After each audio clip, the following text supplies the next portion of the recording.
Welcome to Sports by Compian. My name, of course, is Stephen Compian, and I'm joined here by some fantastic guests, as well as my beautiful co-host, Daniel Gill. Daniel, how are you today? You're wearing your sick jersey over here. What's up, my man? I got the game on in the background. We got Game 2, Eastern Finals. Big game right now, so let's roll. Let's do it, man. Isn't that the 500th game you were saying earlier? Yeah, it's the two oldest teams in the AHL squaring off. Ninth, I think it's the ninth playoff matchup, and 500th overall game against each other. Beautiful, beautiful. Heavyweights over here. And we are, of course, joined by a very special guest, returning guest to us, Mr. Taylor Sites in the house. What up, Taylor? How you doing? Good. How are we all doing today? Oh, living the dream, man. You're rocking your beautiful Dallas Stars jersey. Yeah, man. Gotta throw some support. Difficult times right now, man. The boys are fighting for their lives as we speak. As we are recording this pod, the boys are literally fighting for their lives right now. It's tied 1-1. Just remember, the NHL Referee Society hates Dallas. Fair enough. But either way, I don't know. They're still down 3-0, so I don't know if you can blame that fully on the referees, especially not what was that, Friday night? Yeah, no, that was rough. Now, that being said, the suspension, the 2 games to Jamie Benn, the captain, the enforcer, ooh, super over the top. Did he deserve to get kicked out of that game? Maybe. Did he deserve a 2-game suspension for that? Absolutely not. No, that was one of those suspensions where you kind of have it just like bleeds out the rest of the series. I'm used to it with Tom Wilson. It's like why would you do that? You literally just that is the big hitter on the team. That's the guy with the morale. NHL just wants Vegas to win. It's an inside job. It's an inside job. Inside job. I don't know. I can't stand Vegas, man. They were set up so well. And they always are.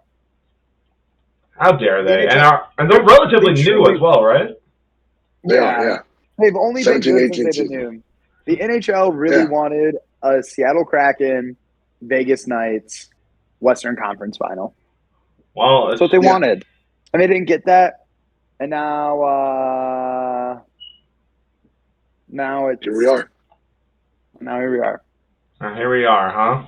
Yeah, Speaking of such a game, we obviously have...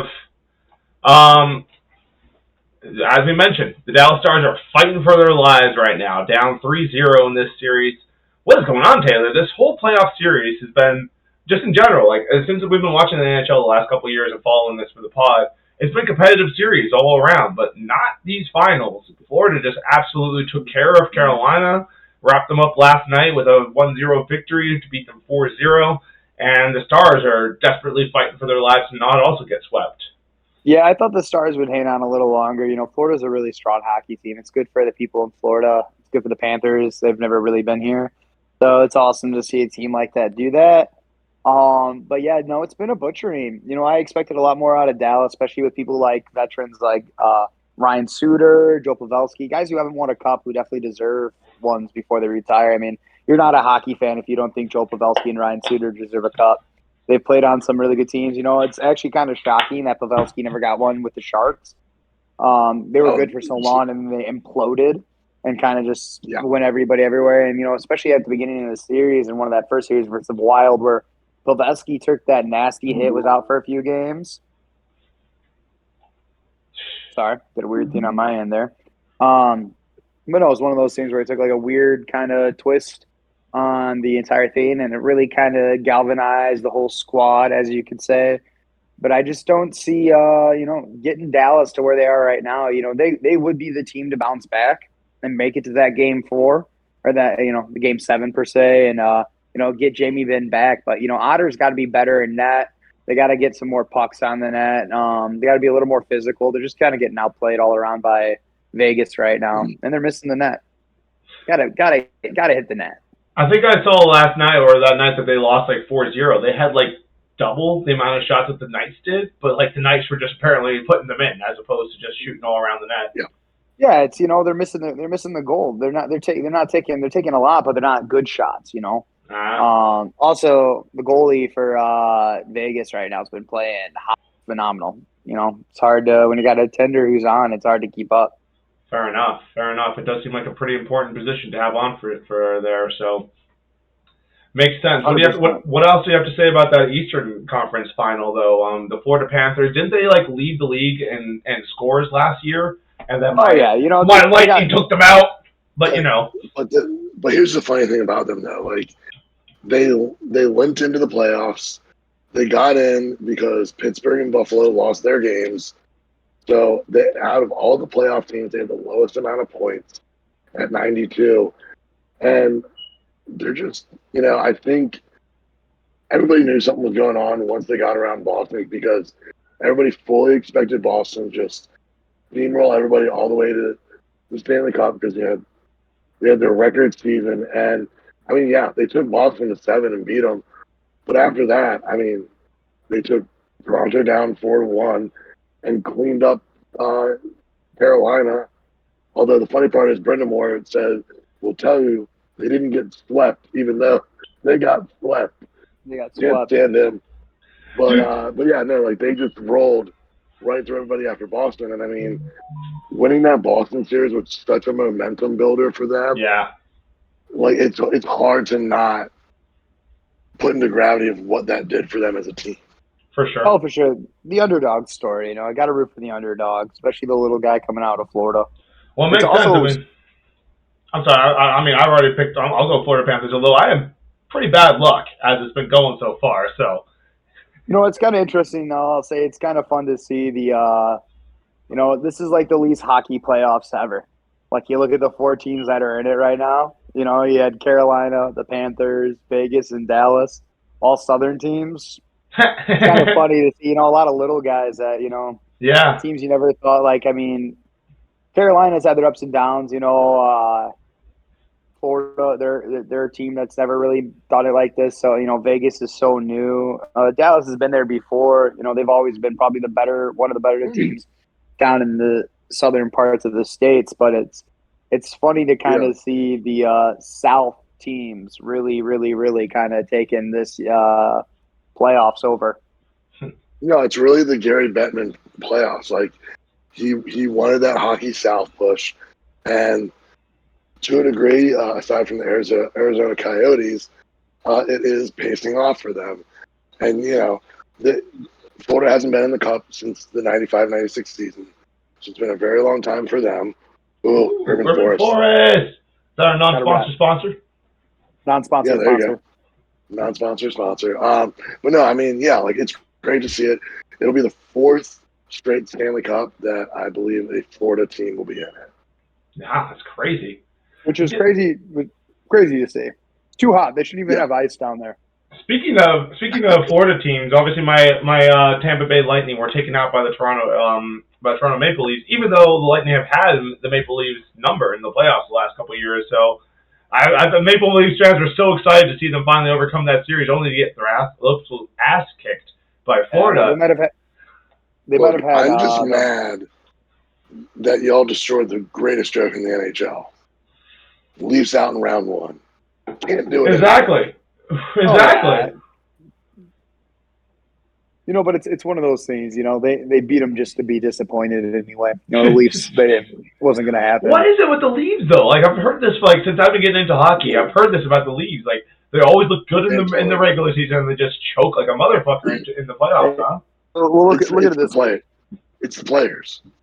Like they don't have a good core. They don't gel when it comes time to need to gel. Yeah, they got Austin Matthews. They got some other good studs, but they don't have any depth. Also, what do Leafs do? Leafs fall. Oh! Damn. Yeah. Like since the merger, they're the only team, or not expansion. Sorry, in the '60s to have not won a cup since that happened. Jesus. Of the originals. Jeez, they look, and they look beautiful in the spring. They look beautiful in the summer. They look beautiful all fall. And what do? They fall off and they die. And that's exactly what they did. Toronto can just stay in their corner over there with the Blue Jays. They can too. Honestly, you could also say they lost because Austin Matthews couldn't grow a playoff beard, but that's a whole nother conversation. That's why he has the creep stash. Fair enough. He always he always has the creep stash. Isn't I he respect it. arguably one of the better players? I mean, obviously, Mr. Mustache over there. Yeah. Oh, yeah. No, Yeah, he's a yeah. phenomenal player. You know, honestly, I would not be shocked. I mean, this season, I'm pretty sure his contract's up. I would not be He's surprised. going somewhere else. Yeah, he's going somewhere else. He's getting right out of Toronto. They just don't put a good supporting cast around him. You know, they lack a defense. Their goaltending subpar. They got some guys who can put the puck in the net, but they can't put it all together.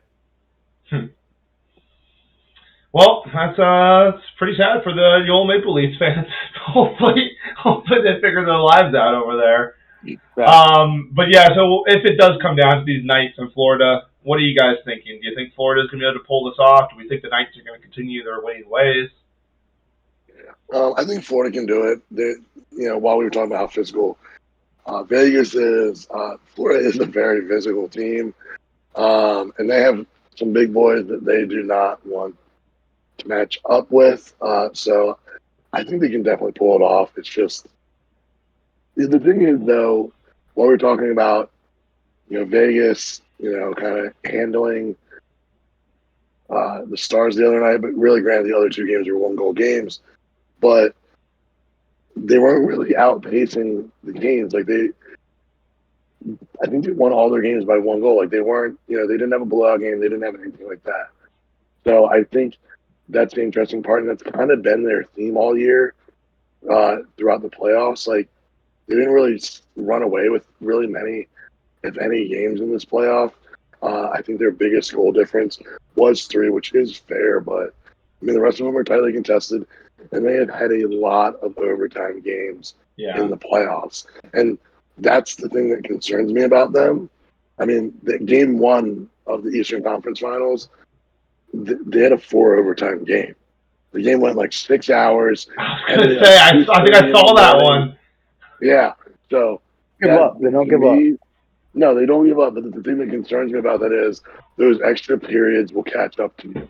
Oh, yeah. So it's probably if Dallas can do them a favor and win a game or two, save them a couple extra games, if not pull the whole thing out. These couple extra days off will probably do them well, but they got to keep their legs under them. Absolutely. I mean, correct me if I'm wrong, but didn't both the conference finals, both the first 2 games, go to overtime?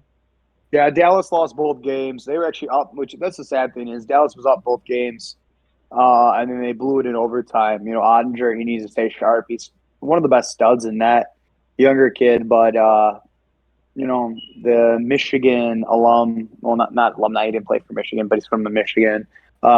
He really needs to stick it to it a little better because when he's on, he's on. When he's off, he's off, whether he's getting into his head or – I mean, I played goaltender for years. That's half the battle is – it's all mental, and when things like that go down, especially when you have your people your captains getting hurt and stuff like that, it'd be great. I hope they pull it back. I'd love to watch them. It would honestly be a disappointment to hockey fans right now if both series ended with a sweat. Yeah, 100%.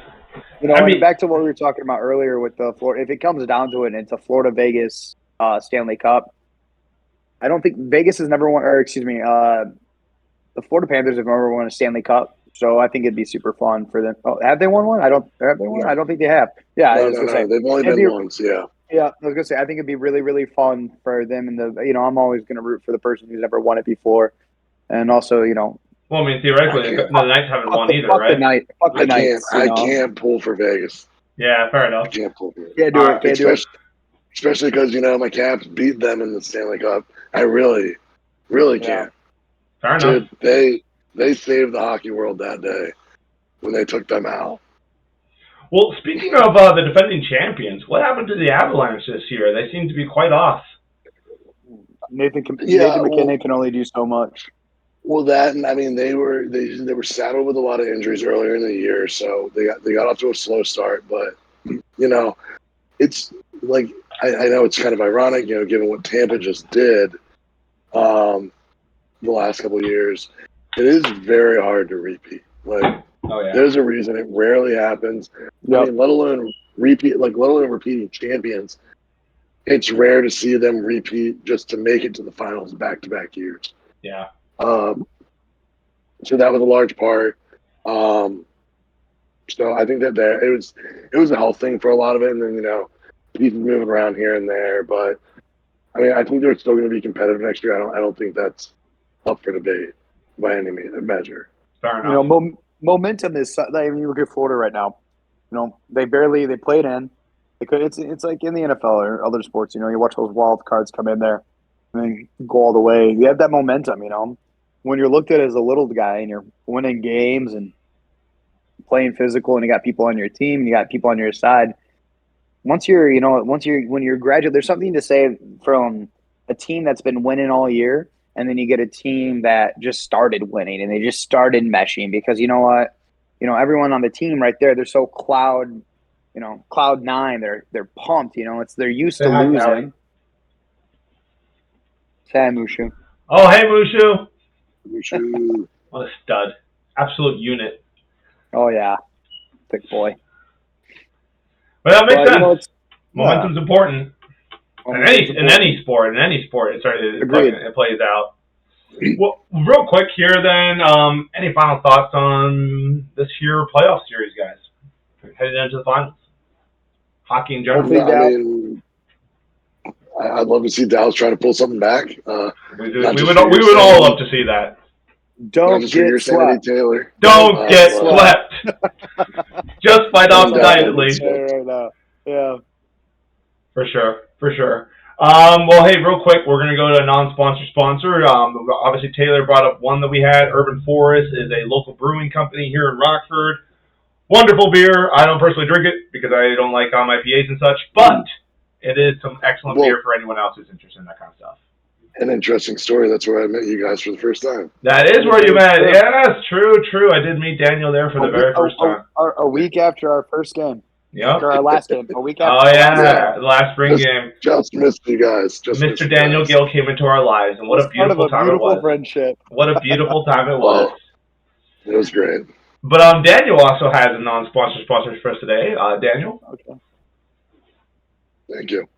If you don't chew Big Red, then fuck you. And that's our non-sponsor for the day.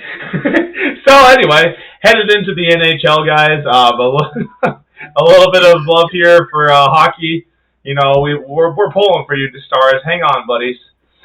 Yeah, going over the results. Second period right now. We got to get the puck in the net. They got it. Gotta get the puck in the net, boys. We can't get swept.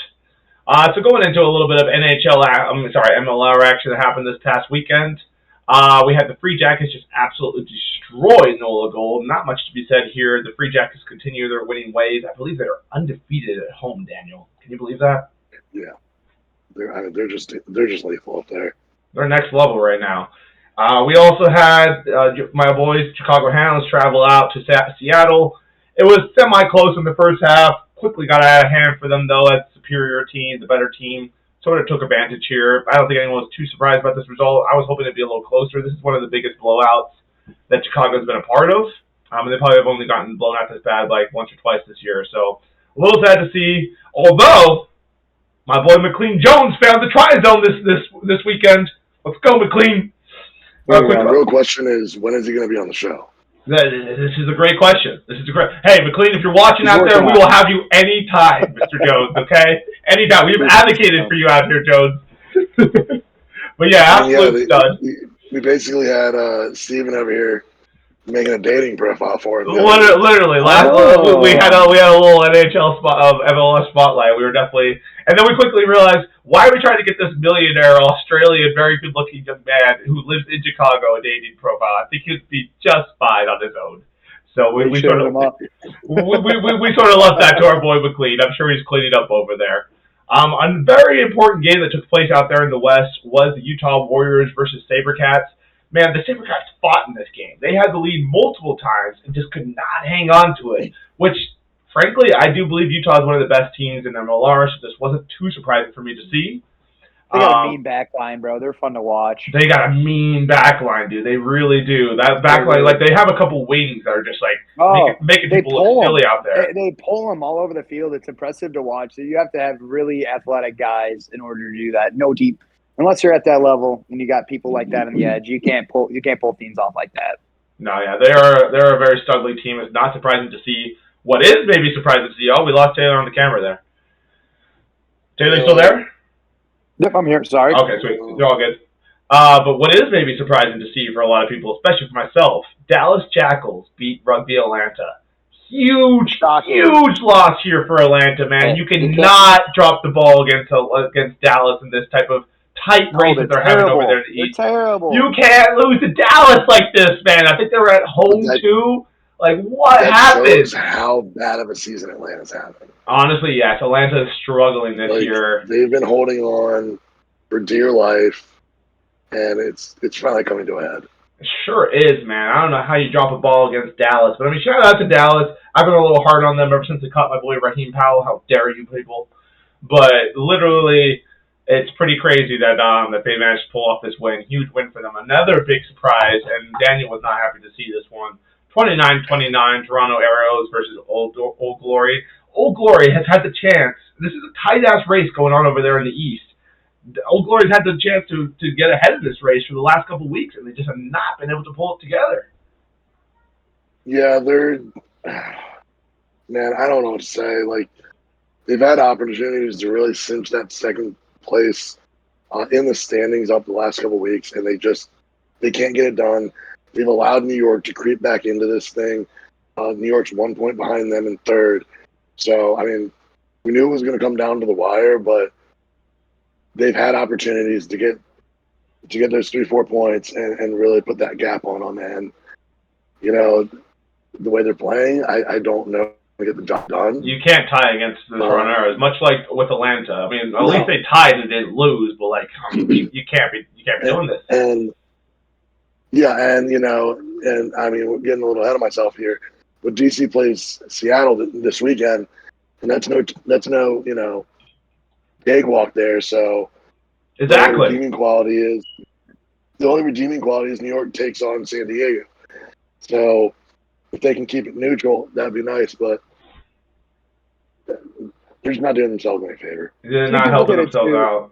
The Old Glory, you know, it's kind of funny. Well, their points differential, as opposed to like even like Rugby New York, right underneath them, they're sitting there at a -10, and they're the only team with a negative amount of point differential within the top 6 right there. You know, it's kind of funny the drastic measure from there up to the Utah Warriors sitting at number 4 right there. You know, you're sitting at a -10. You got the Houston SaberCats sitting at 41. The Utah Warriors sitting at 7, and then it jumps up to the Free Jacks, and then we're talking 194.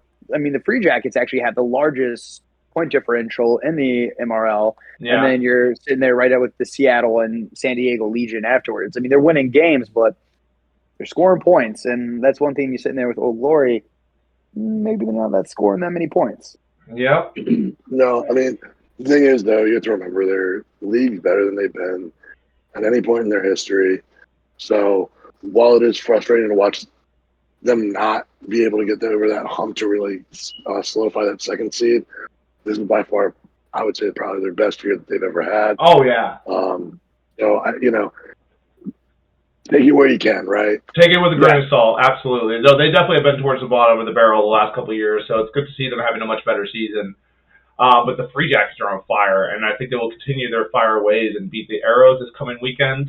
Any objections to that, boys? No, not. I mean, if they lose to them, they need to reevaluate their life. Absolutely. I would be shocked if it didn't look like that New England game last week. Fair enough. Glory are going to have their work cut out for them against the Seawolves this weekend. I'm going to take the desperate team in this situation, though. Let's go homebody. Why not? I think I might actually go down to that game. Will you? You absolutely should. Yeah. It's going to be a good game. I know. Get down there. Get some Sports by Compian eyes on it. I'll call you live, and we'll run a show there. Hell yeah, man. I'll find someone's desk and just drag it next to the field. So the SaberCats are going to be hosting my Chicago Hounds. I would love to see the Hounds pull off a win here. I think it's a fat chance. But, they play all these teams competitively, other than the Seawolves, and I think one other team have blown them out this year. They're right there with just about everyone. They're just missing. The Hounds lose by simple mistakes. Yeah. And it's always one or two, maybe somebody's playing off, or just very, very simple rugby mistakes. It ends up costing them a try or two, but they hang in there. Hanging in there, man. Would love to see them get another win, especially now that the Jackals have gotten another win. I don't know if they think they're better than us or whatever, but it's nonsense. No, not at all. No. And then we got Utah and Atlanta. The struggles Atlanta's having right now, I think this is a no-brainer. I think Utah's going to go ahead and take this game. What do you think, boys? Absolutely. Yeah. Now, this is going to be a dandy. San Diego Legion are hosting the New York Ironworkers. I do think San Diego's going to pull off this game, but it should be a very good game to watch. This is definitely the game of the week, I would say. Oh, for sure. New York's a good team, man. New York's a good team. They're just, I think much like Chicago, obviously New York's converted a little more of them, but it's been mental mistakes for them and just some bad breaks too. But they've managed to keep themselves around. So they got a studly number 11 too. New York does. I've seen that guy run over multiple people in multiple different games. So if he comes alive, they're going to have a good chance. But they're going to have their work cut out with them against the Legion. Legion are absolutely on fire. They've only lost like one game this year? They've lost one game. They're the overall leader over the whole MLR. They have 54 points. So they're cooking. They're looking good. Boys, any final thoughts here on MLR, NHL? Go Hounds. Go Hounds. Don't get swept, Dallas. Yeah. Don't get swept, Dallas. Yeah, no, I mean, we've been waiting for this crunch time all year. We keep talking about it every week. We're getting down to it now. So let's watch these big fights break out and see who's going to make it out of here. Down to the nitty-gritty. This is where teams are made. Absolutely. Well, boys, for our sign-off today, I got a slightly corny thing, but you know what? Desperate times call for corny sign-off. So, was watching The Lord of the Rings the other day. I can't remember if it was the start of The Return of the King or the end of Two Towers, where the boys get captured by Faramir, Captain of Gondor, and he's rolling. Two Towers. It's the end of Two Towers, right? So they're over in that city. They're getting sieged by the orcs. They're fucking the Nodzeks show up to try to get the ring from Frodo. Frodo starts going through. It gets a little crazy. Literally hops on Sam, about to stab him to death. And Sam's like, "Dude, it's me! Don't you recognize your Sam?" And then Frodo kind of comes to, and he's like, "Holy shit, I can't do this, Sam." And they're just both sitting there, and he gives them a bit of a pep talk, like, "Man, this is the big stories. This is the ones, that they always talk about when they didn't want to keep going, but they kept pushing for it because they were holding on to something." And right then, I said it, and Frodo says it around the exact same time. We both look at Sam, and we're like, "What are we holding on to, Sam?" He's like, "We're holding on to the fact that there's still good out there in the world. There's still light. Boom. And that is worth fighting for. We are in a fucking dark times, man. We might be headed to a recession, wars looming, all kinds of negative shit out there in the world. But guess what, people? There is still good out there, and it is worth fighting for. Don't give up out there. Keep grinding. We will fucking see the light again, because guess what? Light will always triumph over evil. Good will always triumph over evil. You just got to stay in the pocket, man. We are going to win this battle, boys and girls. Keep fighting out there. Sports by Compian. Out.